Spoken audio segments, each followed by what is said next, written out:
Welcome to Felicitucky Garage. We are working on it's a Honda Helix, but it's the original Japanese one. Then they started making them in China, and that's when they became Honda Helixes. But these are a little different in a lot of ways, but here's one way. Front brakes. Front brakes on these things, I couldn't find any videos on it, so I'm going to give you my lowdown version on it. If you are just changing the brake pads, you can possibly get away with, I gotta show you this little screw. This little screw goes in that hole right there. And it's a cap. I don't know why they do this. Anyway, it's a cap, so you gotta take it out. This little booger gets stuck. So you get a screwdriver that fits in there really good. I tried using the big screwdrivers, but that didn't work, so I used this screwdriver. And it takes a lot of torque to pop that thing loose. Before that, I was going to use one of those hammer things where you put it in there and you hold it against it and you hit it with a hammer. But anyway, it worked. I got it out. So then, inside there is an Allen. I think you can see it. An Allen screw, and that thing gets a little stuck. You got to pop that. Anyway, that holds the brake pads in. Let's see if I can give you a shot of the brake pads. It's not the greatest video, but anyway, you're gonna get the gist. There's the brake pad. Holds the brake pads in. If you just want to change the brake pads, then them scoot out the bottom, but you got to make sure you get it back in the groove at the top on each side, each pad. You're probably not going to be able to do that because the clip's going to fall out. There's a clip inside here. This clip right here. That's going to fall out on you. And then what I did is, at that point, I thought, well, I got to get this apart. The good thing is you can do this without taking the wheel off. You can leave that alone. That's just a pin that this whole caliper slides on. So you still got to take that out first, drop the pads off. Then there's a bolt that's in between here. Oh, let's see, you can get my finger in there. There's a bolt behind there. It's a 10 millimeter. I think it's 10, or is it 12? 12. Anyway, you take that out. That's on this. If you unscrew that, it will allow you to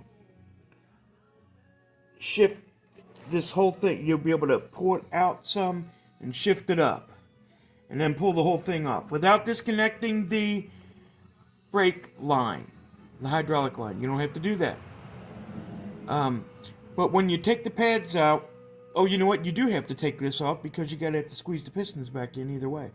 So anyway, you're going to take that off. You're going to clean everything up. You're going to see the clip has some tangs on the back of it. You're going to squeeze them a little bit with some pliers, just a little bit, and then it'll stay up in there because otherwise it's going to keep falling out. Anyway, it'll stay up in there. You'll see what I mean when you take it apart.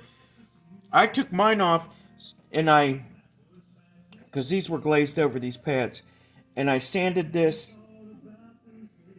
rotor really well. Had the wife sit on the back of it, popped the wheelie, and I just held the sandpaper on each side of it, and just kept spinning it back and forth and everything, and sanded it to get all the wear off of it, and get it down to some shiny metal that wasn't, you know, so scarred over or whatever. Then to push the pistons back in, before you do that, go up top to your master cylinder and take the top off, because you're going to squeeze fluid out. So what I did is I took a snot sucker, a little sucker bulb thing, and sucked it out. And then that way you'll have room for expansion, because when you start pressing that back, otherwise stuff's going to be leaking out all over. Then later I'll go back and bleed all these out. I'll refill that. I mean, you could get away if the fluid's clean, just refilling that up then. And because you didn't break open the bleeder screw or anything, you could just fill it back up there. But if you want to change the fluid, then you got to come down here and do your bleed and all that. Anyway, so then you just kind of do reverse order. You slide it back over this pin, the caliper. The whole caliper comes back this way. You slide it over the pin, you'll see what I mean. Then you slide it forward. You put this bolt back, or not this bolt. This bolt you screw back in.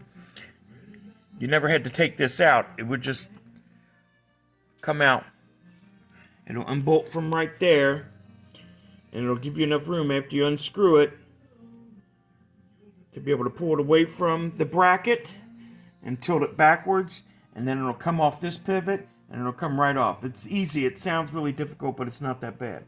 And then reverse order, slide it back on this one up here. You're going to have it tilted backwards, slide it on there so it can get over the rotor, and then it goes forward, and then you can screw this one back in. Once you get that screwed back in and you had pushed your pistons back in, you'll be able to feed your brake pads back up in there and make sure they get in the little slot up there at the top on each side. It's not that hard, you'll see what I mean. And then you're going to put your pin back in here. So what I did is I kind of put the pin in there. I got this pad in first on this side, and then put the other pad in on the other side and finish pushing the pin in, screw it in. You screw the pin back in, then you put your little cap back in and you're done. That's it. Felicitucky Motors signing out. Not Motors. Felicitucky Garage, let's call it. Signing out. Bye.